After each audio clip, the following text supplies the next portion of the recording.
চুপ, আমি কথা বলবো। এটা কোন ধারণা? এই কারণে জিরালাদের পতন।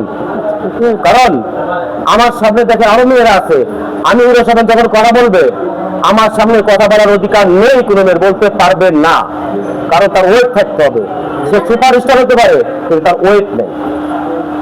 এই কারণে হিরালাদের এই অবস্থা। তাকে নিয়ে সুযোগ নিতে সব মেয়েরা সুযোগ নিয়ে তার দিয়ে ভাইরাল হয়েছে।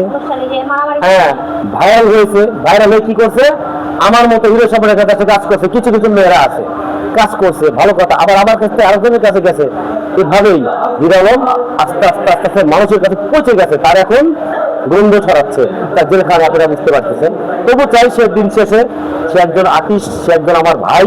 আমরা সবাই মিলে চাই সে মুক্ত হোক, জেল থেকে বের হোক, সে আবার আমাদের মাঝে আসুক, আমাদের সবাই মিলে কাজ করুক, এটাই আমি চাই। এটা হচ্ছে আমার কথা। ভাই, আপনি যে হিরো আলমের টাইটেলটা পাশাপাশি আপনার টাইটেল, এটা কি হিরো আলমকে দেখে কি আপনি টাইটেলটা দিয়েছেন? আপনি আপনার অরিজিনাল নামটা? আমার অরিজিনাল নাম হচ্ছে স্বপন, এবং আমি যখন ফেসবুকটা 2008 সালে খুলি তখন হিরো স্বপন থেকেই ছিল আমার ফেসবুক এবং ইউটিউব চ্যানেল, যেগুলো আজ থেকে 5 বছর আগে হিরো আলমের জন্য এখন কাজ করাইছি, 4 বছর আগে কাজ করেছি, তখনও আমার পেজের নাম হিরো স্বপন ছিল। তখনও আপনারা দেখে আসতে পারতেন।